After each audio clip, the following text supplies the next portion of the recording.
Hi guys! Ngayon naman po ay magkukwento ako ng mga kaabang-abang na eksena sa Prinsesa ng City Jail. Dahil nga may bagong niluluto na naman itong ate Divina nyo, ay nagulat itong ate Shirley nyo nang makita niya sa kanyang tindahan ang mahalagang bagay na kailangan ng kumpanya ngayon nitong si Kuya Raymond nyo. Kaya naman nagtaka ito kung paano napunta sa kanya itong mga kailangan ni Raymond, Kuya Raymond nyo, sa meeting sa mga bagong investor nito. Tara, sabay-sabay nating saksihan ang kaabang-abang na kwento na ating prinsesa na si Princess na mala fairy tale ang takbo ng buhay niya. Dahil nga itong Kuya Saver nyo ay patuloy pa rin inilalayo ang kanyang sarili sa mga taong lumalapit kahit pa gusto nilang maging mabuting kaibigan dito. Ay tinatanggihan lamang niya dahil pakiramdam niya ay dapat hindi siya nakikipagkaibigan sa mga ito. Kaya naman may isang kasamahan ito na hindi na nakayanan ang pinapakita nitong si Kuya Saver nyo. Kaya naman nang hindi na nila kinaya pa ang patuloy na pagtanggi nitong Kuya Saver nyo, ay hindi pa rin nila ito makausap na maayos, ay tuturuan na sana ito nila na maging magalang at makisama ng maayos sa mga kasama nila.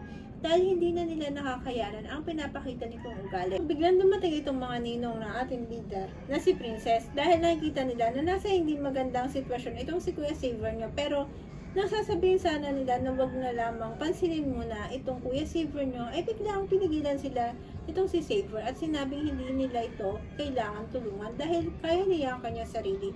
Kaya naman nang sabihin itong kaya niya ang kanyang sarili, ay biglang binigyan ito ng isang walis at tinutusan itong linisin ang buong working area nila. Pero imbis na kunin ito ni Kuya Saver nyo ang walis, ay tinignan lamang niya ang binigay sa kanyang walis at sinabing hindi siya maglilinis dahil hindi ito marunong at wala siya roon para utusan nila itong magtrabaho. Kaya naman lalong hindi natuwa ang mga kasamahan nito. Kaya napagsasabihan sana ito ay biglang dumating ang kanilang tagapagbatnay. Kaya itong Kuya Saver nyo ay biglang natahimik dito nga nang sinabi kay Saver na may bisita itong naghihintay sa kanya na isang babae. Kaya naman nang nalaman itong si Kuya Saver nyo na si Ate Levy nyo ang kanyang bisita, ay agad niyang pinuntahan si Ate Levy nyo. Kaya naman nang nakita ito ni Levy, ay agad niya itong nilapitan si Kuya Saver nyo at niyakap ito ng mahigpit na parang isang taong hindi sila nagkita. Dito ay binigyan niya ang mga pagkaing pinahanda niya sa kanilang bahay. Dito, tinanong siya ni Ate Levy nyo kung bakit siya napunta doon at hindi itong si Justin.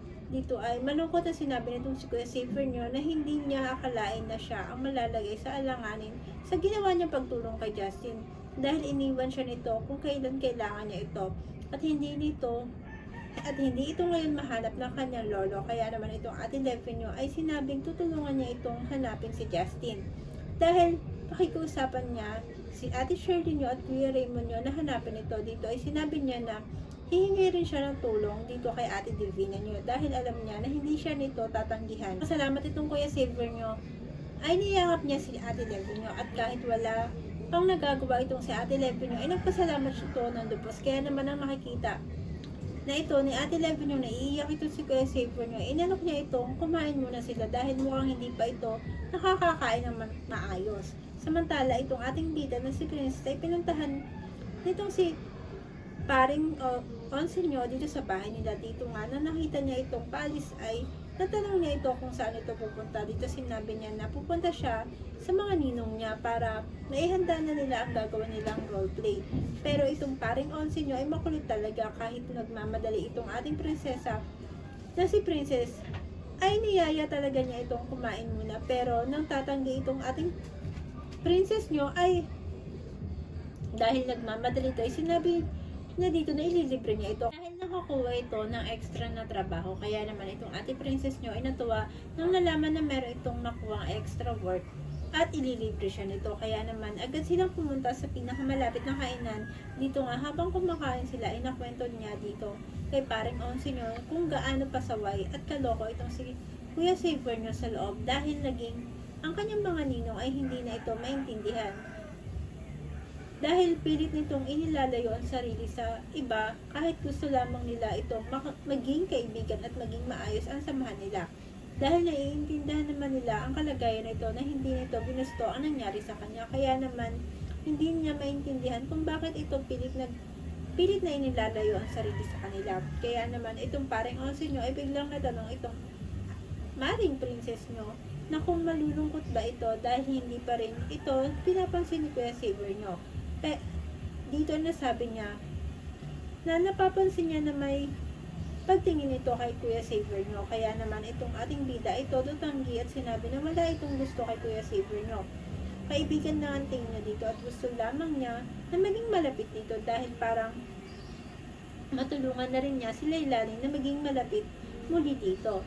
Pero itong paring onse nyo ay hindi pa rin kumbinsido, kaya naman sinabi nitong bilisan na lamang nitong kumain dahil baka mahuli ito sa pupuntahan nito. Kaya naman itong ating princess nyo ay naalala na pupunta pala siya sa loob, ay agad nitong nagmadaling kumain. Kaya naman nang natapos na itong kumain na iniyaya ito ni paring onse nyo na ihatid na, at nang makarating sila sa loob ay nadaanan niya si Ate Levinio at si Xavier na malapit lamang sa pintuan. Dito ay nakita niya na hindi nagustuhan itong Ate Levinio na nakita siyang papasok. Kaya naman agad niya itong iniwasan ng tingin, kaagad na pinuntahan ng kanyang mga ninong para sabihin dito ang plano niya sa roleplay na gaganapin. At kailangan nilang mag-practice bukas pagbalik niya. Dito ay sinabi niya na kailangan isama nila si Xavier dahil may mahalaga itong gagampanan na role sa roleplay nila. Pero sinabi ng ninong niya na itong si Xavier ay hindi pa rin sila pinapansin. Kaya naman nasabi niya na nakakausapin niya itong muli.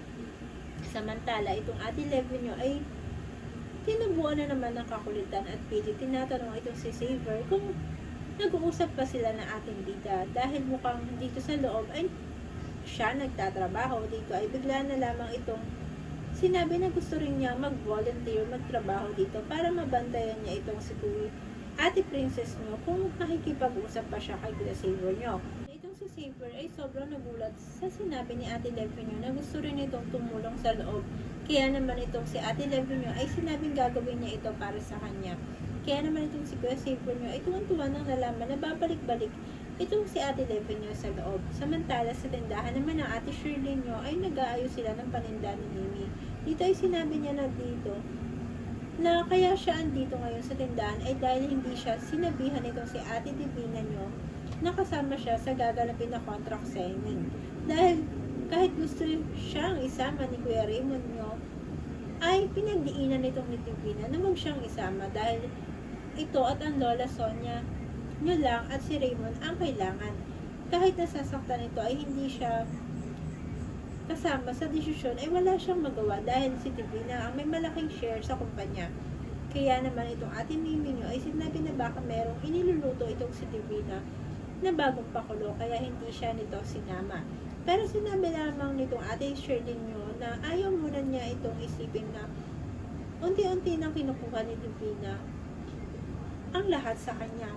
Kaya naman nang ibigay dito ni Ate Mimi nyo ang kailangan nitong permahan ay laking gulat ito dahil ang pipirmahan niya ay ang kontrata na kailangan ni Kuya Raymond nyo. Kaya naman agad niyang tinanong itong si Mimi kung paano napunta sa tindahan nila ang kontrata. Pero sinabi lamang dito ni Mimi na wala itong alam kung paano napunta ito sa tindahan. Kaya naman nang tumunog ang kanyang telepono ay agad ito nag-alala dahil ang sekretarya ng Kuya Raymond nyo ang tumatawag dito ay nalaman niya na nagkakagulo ngayon sa kumpanya nila dahil ang kontrata na pirmahan ay ang mga listahan ng paninda nila sa tindahan. Dito ay naririnig itong si Ate Shirley nyo na humihingi ng paumanhin itong sila Kuya Raymond nyo dito sa mga kamiting nila kapon. Dito ay hindi alam itong si Ate Shirley nyo kung paano niya sasabihin na nasa kanya ang kontrata na kailangan nila. Kaya naman pati itong si Mimi ay hindi na rin nalaman ang gagawin dahil nagtataka ito kung bakit paano napunta ang kontrata ng kumpanya ni Kuya Raymond nyo sa tindahan nila at ang kanilang mga listahang paninda ay napunta sa kumpanya ng Kuya Raymond nyo. Isang kabang-abang na naman pong istorya ating natapos at patuloy na susubaybayan muli. Kaya naman po kung nagustuhan nyo ang aking storytelling sa ating munting prinsesa na si Princess, maaari po ba kayong mag-subscribe sa aking channel at i-click ang ating notification bell para maging updated kayo sa lahat ng aking na-upload. Thank you so much, keep safe and God bless. See you in my next vlog. Bye!